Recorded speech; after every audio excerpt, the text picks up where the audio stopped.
Hai Evan. Hai. Evan lagi ngapain kok melamun? Enggak, aku enggak ngelamun. Dari tadi aku gabut, enggak sama ngapain. Kami berdua juga gabut sih, tadi habis jalan-jalan. Gimana kalau kita eksperimen sambil belajar? Boleh tuh, bisa dicoba. Kira-kira eksperimen apa yang seru untuk kita lakukan? Eksperimen telur di atas loyang saja. Nanti loyangnya bakal kita pukul. Lalu telurnya akan jatuh ke dalam gelas yang berisi air. Bagus tuh. Tapi tujuan buat kita apa?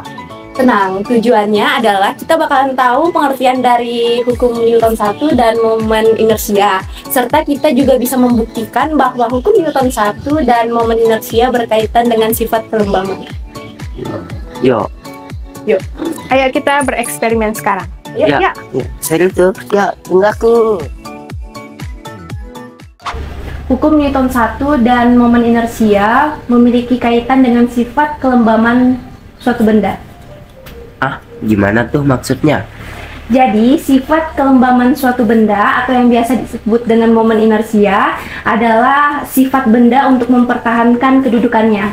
Sedangkan hukum Newton 1 menjelaskan suatu benda yang awalnya diam akan tetap diam, dan suatu benda yang mula-mula bergerak akan terus bergerak selama tidak ada resultan gaya yang bekerja atau gaya yang diberikan pada benda tersebut.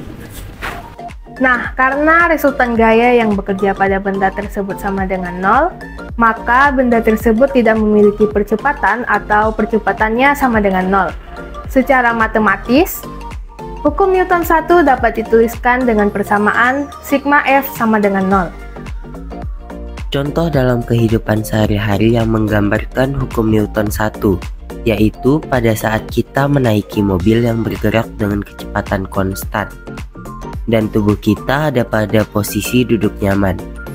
Ketika mobil mengerem mendadak, otomatis tubuh kita pada saat itu akan terdorong ke depan.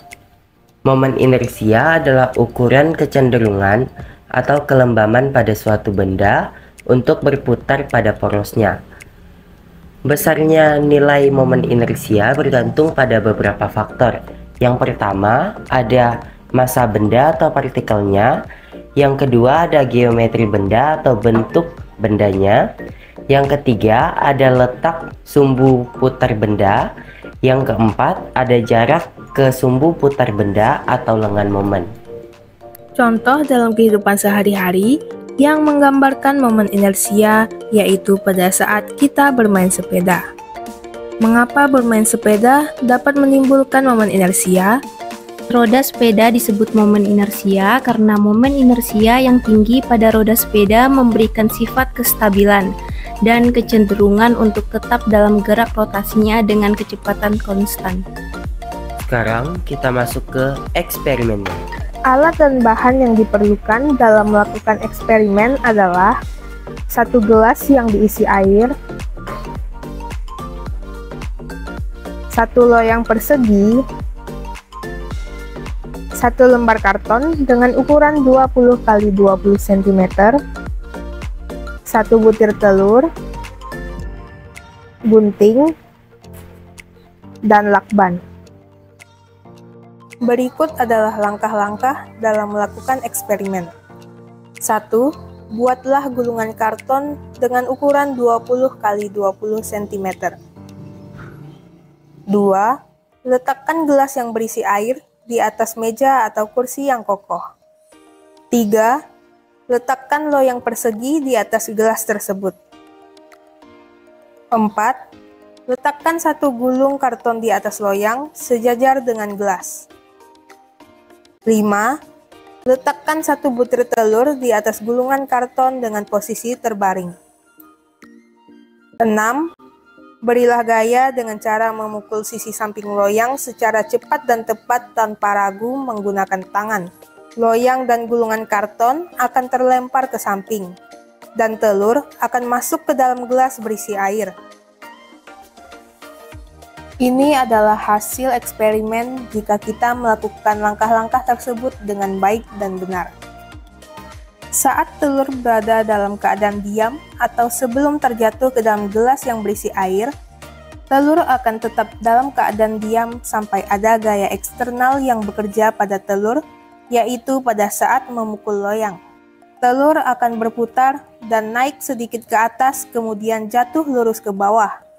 Pada peristiwa ini, mirip dengan roda sepeda pada contoh yang kami sebutkan tadi.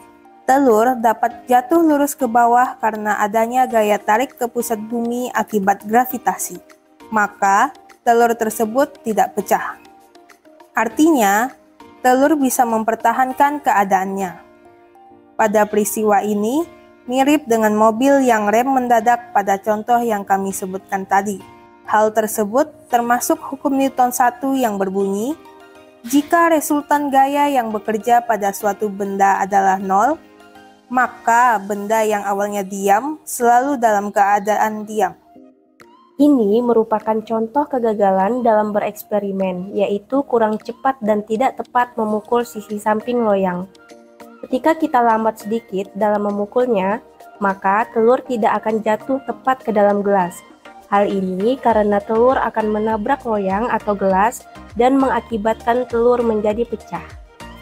Ini merupakan contoh kegagalan dalam memposisikan gelas dan karton, yaitu posisinya yang tidak sejajar.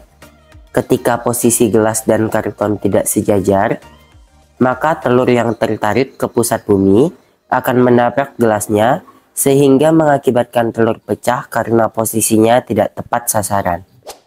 Dengan demikian, kesimpulan yang dapat diambil dari eksperimen telur di atas loyang tersebut berdasarkan hukum Newton 1 dan momen inersia, yaitu hukum Newton 1 membuktikan bahwa telur akan tetap diam di atas loyang, kecuali terdapat gaya eksternal yang mempengaruhinya. Ketika loyang dipukul, maka telur akan jatuh ke dalam gelas. Dalam eksperimen ini, momen inersia yang relatif sangat besar mempengaruhi perilaku telur, di mana telur memiliki massa yang tersebar di sekitar sumbu utama. Maka dari itu, telur memiliki kecenderungan untuk mempertahankan keadaannya, agar tidak pecah saat loyang dipukul dan telur jatuh ke dalam gelas. Permainan telur ini juga menggabungkan aspek fisika dengan kegiatan yang menyenangkan, sehingga mudah bagi kita untuk memahami konsep-konsep tersebut secara praktis. Wah, seru juga ya bisa bereksperimen sambil belajar kayak gini. Tapi tidak terasa ya kegiatan eksperimen ini telah berakhir. Untuk teman-teman semua, jika ingin melakukan eksperimen ini di rumah, bisa cobain eksperimen ini ya. Sekian dari kami. Terima kasih dan kapan-kapan lagi.